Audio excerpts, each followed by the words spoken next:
So I'm heading back into Patterson. This is kind of the welcome mat of Patterson. All these palm trees lined up on this main road here.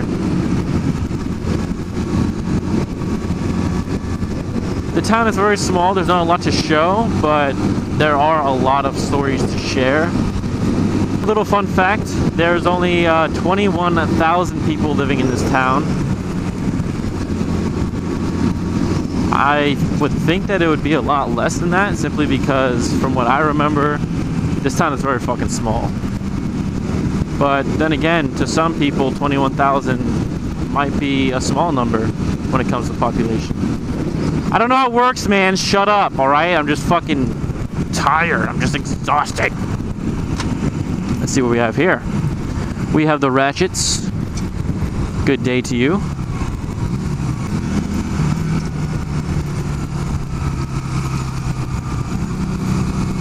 Pretty sad that I'm not going to be able to make it to the Apricot Fiesta. It's pretty much like this once a year event that they do. It lasts about an entire weekend, and they have like a bunch of music and food and shows and stuff all right here in this little area. And when I was living here, all I would do is skate. So like I'm looking around, and I was mainly on the sidewalks for the majority of the time. Like I would be skating here in the gas station. A while ago, not too long ago, it was actually closed, so the ledges that they had were wide open for us little skate rats, and we'd have a great time. Here on one of these little things, I was trying to board slide. You see that little strip of curb right there?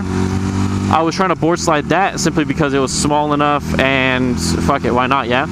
Well, we waxed it up, and I went for a little I'd call it a backside board slide, when you're sliding facing forward, and the board slipped from underneath me, almost broke my fucking back. I remember some guy pulling over, "Are you alright?" And I'm like, yeah, I'm alright.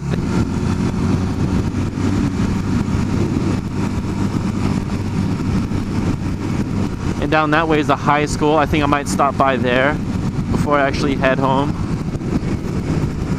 Yeah, man, these sidewalks, they were being destroyed by me and a few other friends back in the day. It's crazy to be back.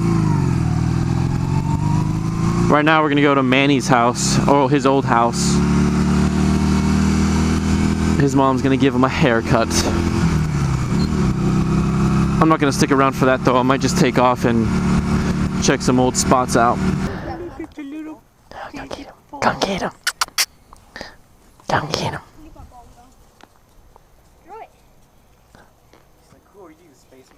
Hello. Hello. Oh, look at her eyes. Crazy. And so here we have Mike's old house. This was the first house I actually stayed the night at while living in this town. I came from a little farm in McMinnville, Oregon before Patterson. And so Patterson actually seemed really big to me when I first moved here.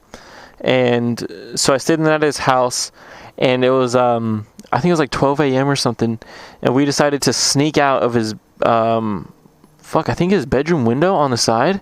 Somehow we got down his bedroom window, and we just started walking around Patterson, and we ended up all the way on the other side of it, and it seemed like we just walked the whole distance of New York. But when I look at it now, it's like it's absolutely nothing. The distance that we traveled was so small, but as a young man and a small boy, it seemed like a journey.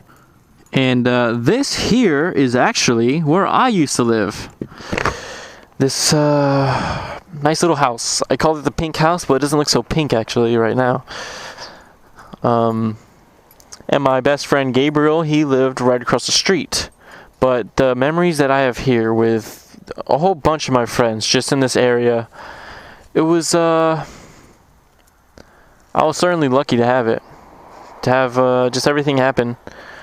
Funny story here at this house, Gabriel came across the street, spent the night, and we ate cup of noodles that night in my bedroom, and then we decided, let's light the styrofoam cups that we had left over on fire.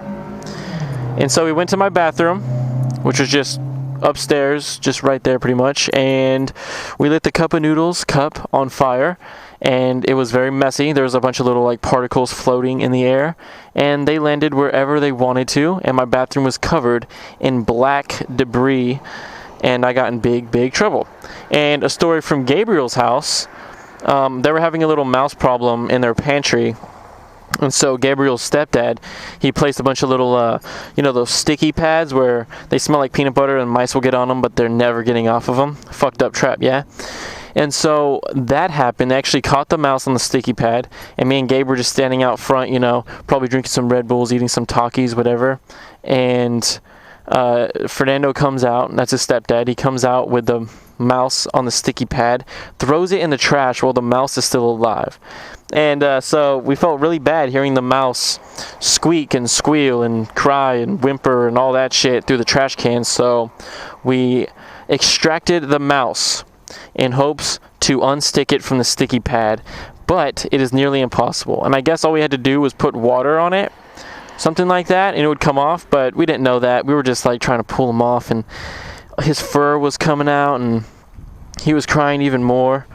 And so what we did, before Walmart was here, before fucking Urgent Care and Togo's and GameStop was here, this was just a big dirt field, an empty field. You could see straight through to Taco Bell and all the houses over there. And we walked over to this sidewalk over here, which I will do now. No, I will not, because there are cars. But pretty much, we walked over to the dirt. We laid the mouse down. We found a nice sized rock, and we smashed the mouse. It was a sad day. Very sad day. But lots of good moments here as well. I can't even tell you how much times I ate shit on my skateboard trying to ollie this little gap. Actually, all the little gaps here on this street, I would go up and down and take them out one by one. And every now and then I just clip my back wheels, my back trucks, and fall on my face. And here's a little fun fact for you. Gabriel, the one that used to live right across the street from me, lives here now. And Michael, well, I'll show you where he lives, because I'm about to go knock on his fucking door. Follow me. Things are about to get real saucy, ladies and gentlemen, because this is where Michael lives now. And if you remember anything from the stories of before, I'm about to give this guy the fucking beef stew.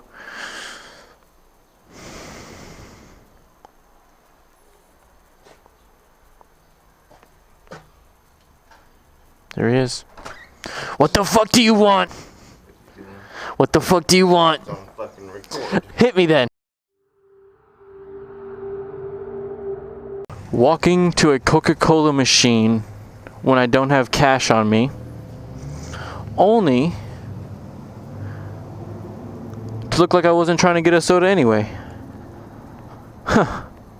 It's just a cool machine. It's like a 2007 model, so yeah, it's not exactly often that you see those models. Just want to check that out. I am a big soda machine fanatic. Can't even explain. I don't drink soda. I mean, obviously I didn't buy one. I just walked over there to check out the machine.